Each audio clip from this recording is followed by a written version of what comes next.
Buenas tardes. Como siempre, estamos en la charla ya 83 y vamos a empezar el capítulo 17 de los Hechos de los Apóstoles.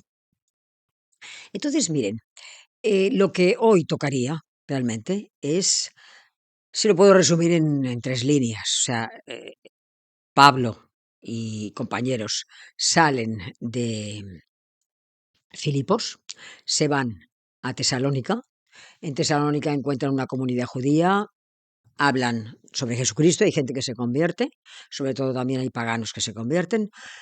Finalmente los judíos arman jaleo, pagan a gente y se arma una, bueno, un conjunto de gente empieza a perseguirlos, hasta que ellos se ven obligados a salir de Tesalónica. Esto sería el resumen. Pero, a ver, estamos haciendo el canal se llama La Sagrada Escritura en profundidad. O sea que a mí me gustará explicarles todo el mar de fondo que había y explicarles, tener una idea clara, sobre todo una idea clara sobre lo que les voy a explicar al final.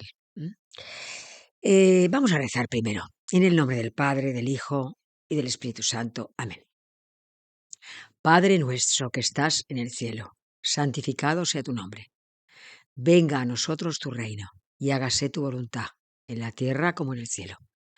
El pan nuestro de cada día, dánoslo hoy, y perdona nuestras ofensas, como también nosotros perdonamos a todos los que nos ofenden. No nos dejes caer en la tentación y líbranos del maligno. Amén. En el nombre del Padre, del Hijo, del Espíritu Santo. Amén. Propaganda, como siempre, que sepan, que lo difundan, que evangelicen, como intento yo evangelizar, que trasladen estas charlas a las personas que consideren adecuadas, si les gustan, para que por algoritmos, pues YouTube extienda más y más estas charlas, hasta donde el Señor quiera que sean extendidas. Bueno, pues vamos a empezar. Estamos en el año 50 y a 17 años de la muerte del Señor. Situémonos, mediados del siglo I después de Cristo. El texto nos dice, voy a leerlo, dice, atravesando Anfípolis y Apolonia, llegaron a Tesalónica, donde los judíos tenían una sinagoga. Pablo, según su costumbre, se dirigió a ellos durante 3 sábados y discutió con ellos basándose en las Escrituras, explicando y probando que Cristo tenía que padecer y resucitar de entre los muertos. Este Cristo es Jesús, a quien yo os anuncio. Algunos de ellos se convencieron y se unieron a Pablo y Silas, así como una gran multitud de los que adoraban a Dios y de griegos, y no pocos de las mujeres principales. Bueno, vamos a ver. Les voy a dar algunos detalles de cómo, del viaje de Pablo, ¿no? O sea, Pablo sale de Filipos, ¿no? Y pasa por la ciudad, ya lo dice, Anfípolis y Apolonia. Anfípolis era una ciudad que estaba en una colina y cerca de un río. Y todavía quedan ruinas, ¿eh? Y Apolonia era una ciudad también que estaba a 47 kilómetros de Anfípolis. Bueno, entonces ya definitivamente llegan a Tesalónica. Llegan a través de lo que llamamos la vía Egnatia. Era un camino, o sea, digamos, una vía, una calzada, que habían hecho los romanos, pero de grava y empedrada, de manera que unía Oriente y Occidente, para que todos los carros y todos los caballos pudiesen ir de un lado a otro de las colonias con rapidez. Ellos hicieron el camino a pie, pero si había prisa en una defensa con respecto a una frontera, se plantaban allí los soldados romanos rápidamente gracias a estas vías, a estas calzadas que hacían los romanos. Bien, entonces ellos iban por allí, ¿no? Y entonces llegan a Tesalónica, que realmente estamos, ya les digo, a mediados del siglo I después de Cristo, y Tesalónica fue fundada en el siglo IV antes de Cristo. Fue fundada por el, digamos, cuñado de Alejandro Magno. Alejandro Magno es del siglo IV antes de Cristo y muere en el siglo IV. Entonces tenía una hermana que se llamaba Tesalónica. Pues el marido de la hermana funda esta ciudad y le da el nombre de la hermana del cuñado, que es Alejandro Magno. Hoy día no se llama Tesalónica, se llama Salónica, pero es una ciudad pues importante con un puerto pues magnífico, la verdad. Ahora, en la época de Pablo, han de saber un poco, les voy a contar un poco algo de Tesalónica para que vean digamos, la ciudad que se encontró Pablo. Era una ciudad que fue declarada ciudad libre por el emperador. Eso quería decir que tenía una asamblea popular y que tenía también 5 o 6 magistrados, que precisamente Lucas los llamará politarcos. Bueno, esta ciudad, digamos, realmente era una ciudad de provincias, es verdad, pero es que estaba muy bien ubicada. Lo importante era el lugar en que estaba. Era cosmopolita, era comercial, tenía un puerto grande, seguro, y allí había una gran cantidad de gente, muchísima mezcla de gente había. Les voy a dar algunos detalles para que vean. A ver, el asunto, antes de contar esto, está en que a ver, esta ciudad nunca dejó de estar habitada. O sea, ni durante el Imperio bizantino ni con los otomanos dejó de estar habitada. De manera que no se han hecho excavaciones. O sea, si se excavara el centro de la ciudad, pues aparecería, supongo que la Tesalónica que conoció Pablo. Porque es que miren, algún detalle de estos. Hace más o menos un siglo, sobre 1920 o 30, excavaron, digamos, y descubrieron un complejo sagrado dedicado a dioses egipcios. Entonces, lo que hicieron fue, lo descubrieron, luego lo taparon, lo sellaron y construyeron encima. Esto a principios del siglo XX. ¿Quién debió hacer esto? Pues a lo mejor en el siglo I antes de Cristo o en el mismo siglo. Lo debieron hacer pues comerciantes egipcios que estaban allí. Porque es que piensen lo que les he dicho antes, era una ciudad cosmopolita que no solamente había comerciantes romanos, comerciantes italianos, comerciantes, bueno, egipcios por supuesto, macedonios, tracios, griegos, estaba muy mezclada, y judíos, estaba muy mezclada. Había una comunidad judía también. Precisamente, fíjense, también otra cosa, también que se me ocurre ahora decirles, que para que vean el tipo de gente que había, se descubrió una estela de mármol con 14 nombres. Estos 14 nombres eran 14 personas, 14 hombres, que celebraban, se reunían para celebrar comidas en honor del dios Anubis, que era un dios egipcio. Pues de estos 14 nombres, 9 eran romanos. O sea, imagínense ustedes la complejidad, o sea, había 9, digamos, de origen romano que profesaban la religión, digamos, de los egipcios, según la estela esta. Bueno, la cosa está en que, a pesar de todo, a pesar de que Roma fuese, digamos, tuviese un papel político, porque era una colonia romana en ese momento, ¿no? Ellos estaban muy contentos de ser, de estar en el mundo helenístico. O sea, colonia romana, pero estaban inmersos en el mundo helenístico. Por eso hay muchas inscripciones griegas, en griego, quiero decir. Bueno, pues entonces el texto nos dice que llegaron a Tesalónica, Pablo y los compañeros, y dice, donde los judíos tenían una sinagoga. Eso ya lo he explicado. Entonces dicen, Pablo, según su costumbre, se dirigió a ellos y durante 3 sábados discutió con ellos, basándose en las escrituras.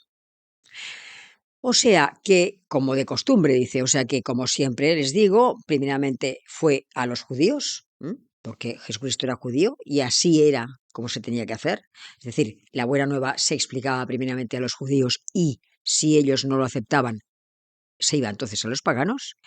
Y estuvo, ya les digo, pues en esta sinagoga, explicándolo durante 3 sábados. Seguramente debió ser muy bien recibido, porque venía de Jerusalén, y le debieron pedir, pues, que hablase el sábado en la sinagoga.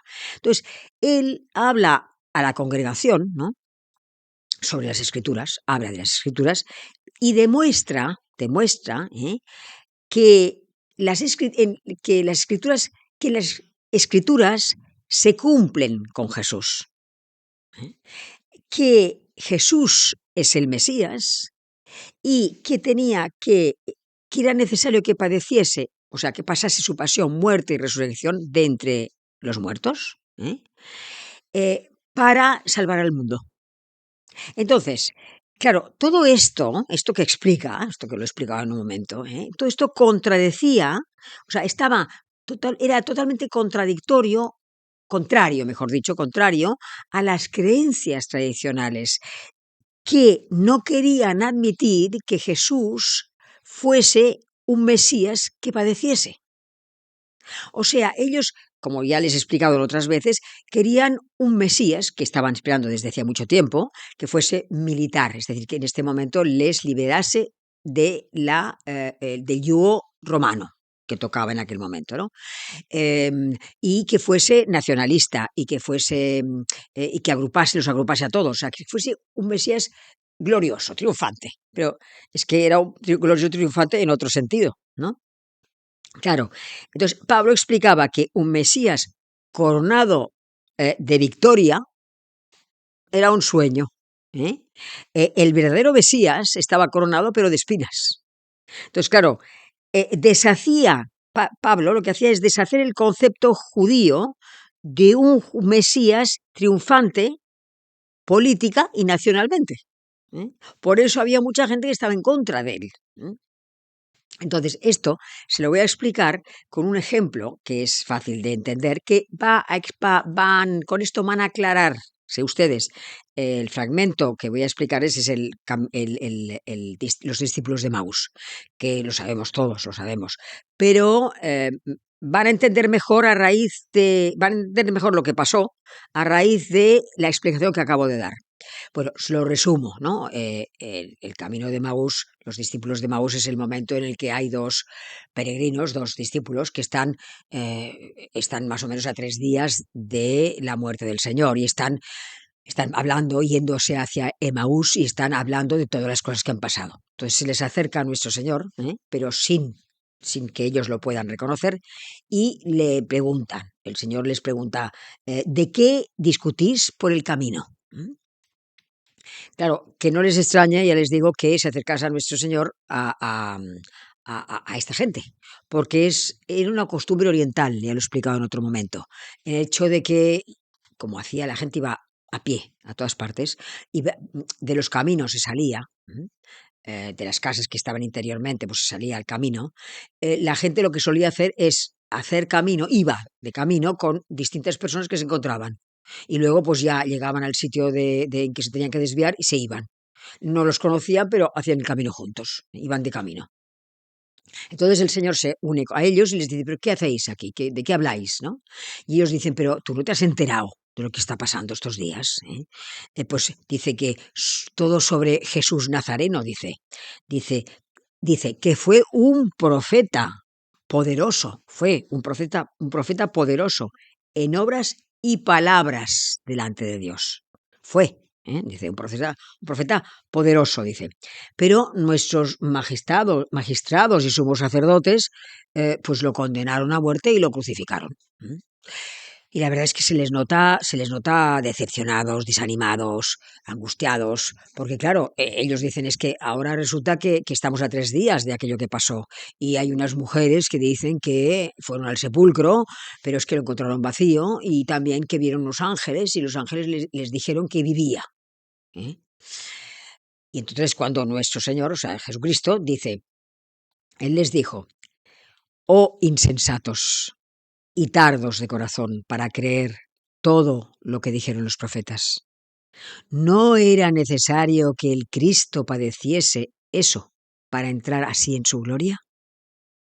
y empezando por Moisés y continuando por todos los profetas, les explicó lo que había sobre él en todas las escrituras.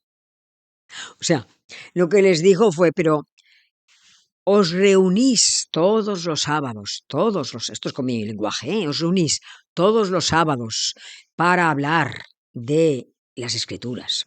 Desarrolláis el pergamino de tantas folios que tenéis. Habláis, por ejemplo, dice él mismo, explicando, empezando por Moisés y los profetas, seguramente les habló también de Isaías, Isaías, que en el capítulo 53 habla del siervo de Yahvé, y ahí es una profecía en la que habla de los padecimientos del Mesías, sufridos por el género humano, que es pecador. O sea, en esta parte, en Isaías, pero en otras muchas partes, habla del Mesías sufriente y doliente. Entonces dice, pero es que parece mentira que después de haber leído tanto las Escrituras, no entendáis, hayáis entendido el Mesías como os ha convenido a vosotros, no como verdaderamente lo han transmitido Moisés y los profetas.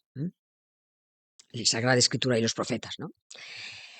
A ver, aquí hay una cosa importante que me gustará aclarar, y es lo siguiente, tanto entonces como ahora, es muy fácil hacerse un Dios a tu medida, un Jesucristo a tu medida.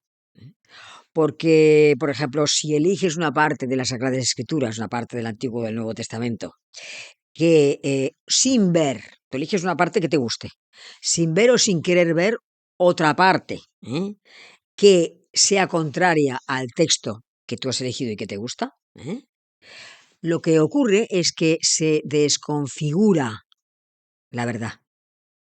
Y si tú desconfiguras la verdad, pues nace forzosamente una conducta equivocada.